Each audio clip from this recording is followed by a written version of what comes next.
കോഴിക്കോട് നാദാപുരത്ത് ഭീതി പരത്തി വ്യാജ സ്റ്റീൽ ബോംബ്. JCB ഉപയോഗിച്ച് മണ്ണ് മാറ്റുന്നതിനിടെയാണ് സ്റ്റീൽ ബോംബെന്ന് സംശയിക്കുന്ന വസ്തു കണ്ടെടുത്തത്. പോലീസിന്റെ വിശദമായ പരിശോധനയിൽ ബോംബല്ലെന്ന് സ്ഥിരീകരിക്കുകയായിരുന്നു. സമീർ സി മുഹമ്മദ് കോഴിക്കോടും ചേരുന്നു.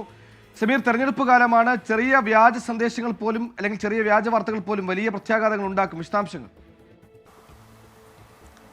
സുഹൈൽ, തീർച്ചയായും തെരഞ്ഞെടുപ്പിന്റെ പശ്ചാത്തലമാണ്. പാനൂർ ബോംബ് സ്ഫോടനത്തിന്റെ ഒരു പശ്ചാത്തലം കൂടി നിലനിൽക്കുന്നു. വലിയ ഒരു ആശങ്ക പടർത്തിക്കൊണ്ട് തന്നെയാണ് കോഴിക്കോട് നാദാപുരത്ത് ഇത്തരം ഒരു സംഭവം ഉണ്ടായത്. എന്തായാലും ഒരു ആശങ്ക, വലിയ രീതിയിലുള്ള ഒരു ആശങ്ക പടരുകയും ആളുകളെല്ലാം തന്നെ വളരെ വേഗത്തിൽ പോലീസിനെ അറിയിക്കുകയും ചെയ്തു. പാനൂർ നാദാപുരത്തെ പെരുമുണ്ടച്ചേരിയിലാണ് ഇത്തരമൊരു സംഭവം. അവിടെ ഒരു സ്വകാര്യ വ്യക്തിയുടെ പറമ്പിൽ കുഴിയെടുക്കുകയായിരുന്നു. ഒരു കുളം കുഴിക്കാനുള്ള ശ്രമത്തിലായിരുന്നു. അതിന്റെ ഭാഗമായിക്കൊണ്ട് JCB ഉപയോഗിച്ച് മണ്ണ് മാറ്റുന്നതിനിടയിലാണ് ഇത്തരം ബോംബ് കണ്ടെത്തിയത്.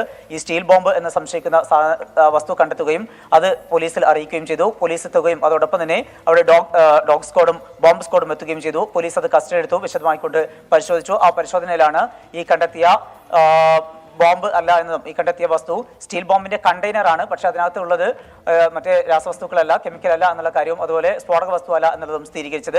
അതിൽ ഉണ്ടായിരുന്നത് ടാറും അതുപോലെ തന്നെ കല്ല് ചീളുകളുമായിരുന്നു. മറ്റു തരത്തിലുള്ള സ്ഫോടക വസ്തുക്കളൊന്നും തന്നെ അതിനകത്ത് ഇല്ല എന്നുള്ള കാര്യം കണ്ടെത്തി. അതിന്റെ അടിസ്ഥാനത്തിലാണ് വലിയൊരു ആശങ്ക ഒഴിഞ്ഞിരിക്കുന്നത്. ഏതായാലും തെരഞ്ഞെടുപ്പിന്റെ പശ്ചാത്തലത്തിൽ ഇത്തരം സംഭവങ്ങളൊക്കെ ഉണ്ടാകുമ്പോൾ വലിയ ഒരു ആശങ്കയിലേക്ക് ജനങ്ങൾ നീങ്ങുന്നു. അതിന്റെ ഭാഗമായിക്കൊണ്ടുള്ള നടപടിയിലേക്ക് പോലീസ് വളരെ വേഗത്തിൽ കടക്കുകയും ചെയ്യുന്നു എന്ന ഒരു കാര്യം കൂടിയുണ്ട്. എന്തായാലും ഇപ്പോൾ നാദാപുരത്ത് കണ്ടെത്തിയ ഈ വസ്തു സ്റ്റീൽ ബോംബ് അല്ല എന്ന് സ്ഥിരീകരിച്ചിട്ടുണ്ട്. വലിയൊരു ആശങ്ക ഒഴിഞ്ഞിട്ടുണ്ട്. സുഹൈൽ.